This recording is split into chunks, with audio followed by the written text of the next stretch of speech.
Gusto kong umutot, pero tayo lumabas. Pati pag-utot pinakikialaman. Yan. Ang kapangyarihan ko, ang babae malalaman mo kung virgin o hindi na virgin. Teka, sandali. Majority ng guests natin ngayon, babae, mag-ingat ka. Sila mag-ingat sa akin. Ibig sabihin, wala babae ka may karasan na wala pa? Yung iba nga dyan, di na makatingin sa akin. Abay, kakausapin mo. Hindi ko lalapitan. Abay, matindi nga. Power of the mind. Lugar, okasyon, Sa mga disco, coffee shop, restaurant, sa public places, ganyan. sa pamamagitan ng... Sa order lang, huli mo na ng kategorya. Oh, come on. Order lang, malalaman kung may karasan ng tao, wala. Bibigyan kita ng sample. Dapat. Kapag ang babae walang asawa, walang syota, in short, virgin. Yan. Kadalasang in-order niyan. Ano? Soup. Soup. Kita mo, saradong-sarado. Kahit na hangin, hindi makakapasok dyan. Abaga, oo nga, pikit na pikit eh. Oh. Soup. Soup. Pag yan nagkaroon ng syota, nagkaroon ng konting karanasan, iba na fingerprint. Hoy! Pupunta ng Japan, dadaan ng NBA, kukuha ng clearance, magpi-fingerprint. Oh, ayusin mo. Masama ng isip mo eh. May konting karanasan. Yan. Ang ino-order niyan, Ano? juice. Juice. Kita mo, bumuka na. Nadaanan yata ng hangin, kaka. Yan ang sinasabi ko sa'yo. Sige. Pag yan nag-asawa, nagkaroon ng isang anak, Yan. may karanasan na yan. Of course naman. Ang ino-order niyan, Ano? Coke. Laki na. Malaki yata, kaka. Soup, juice, Coke. Nagbabago ng anyo. Pag yan nagkaroon ng 8, 10 anak, Yan. marami ng karanasan yan. Aha. Ang ino-order niyan, Ano? Cha! Wala bang umorder ng iced tea? Wala yata, wala. Akala ko may iced tea. Tsaka ako, kapangyarihan ko, Aha. naintindihan ko usapan ng hayop. Porke usapan ng hayop, naintindihan mo. Naintindihan ko yan. Walang kapagtataka. Bakit? Ibaboy ka eh. Hindi, yung power of the mind.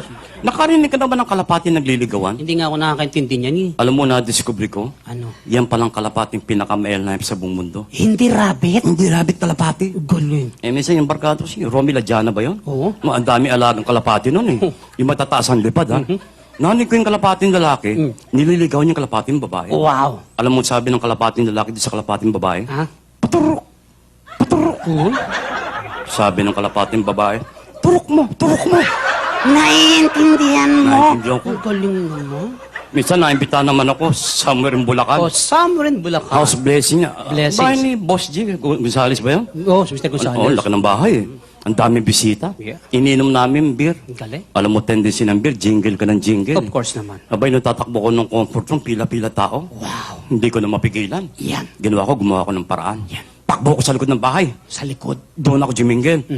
Kaya lang nung jumijingle na ako, may nanig akong 3 hayop nagbubulungan sa likod ko. 3 hayop? Ano yun eh, kambing, baka, tsaka yung pabo. Naintindihan mo? Ako pinag-uusapan nila. Sabi ng kambing, Mihi. Mihi. Sabi ng baka, oo nga. Oo nga. Eh, anong sabi ng pabo? Ang pabo, ang laki! Salamat Kapag po. ko mahihain kayo Thank you very pumalakpak. much. Thank you very much. Salamat po. We needed that. Huwag po kayong mahihiyang pumalakpak. Totoo yan. Wala hong bayad yan. Alam nyo kasi mga kaibigan, kami pong mga nagtatanghal dito sa ibaba ng entablado, kami po may kasabihan. Kahit wag nyo na ho kaming bayaran, basta't palakpakan nyo na kami, maligaya na kami. Maraming salamat po sa inyong palakpakan. Lang ho ang palakpakan nyo, bayaran nyo ho ako. Hoy! Nagpaliwanag na Hindi ako mahirap na tutuhanin yan. Ano naman? Ba't hindi natin sila alay na isang awitin uli? Kung may napapansin ka mo? Yun na nga, alam mo, may napapansin ako sa mga awitin ngayon eh. Nawawala ng mga awiting, When I Fall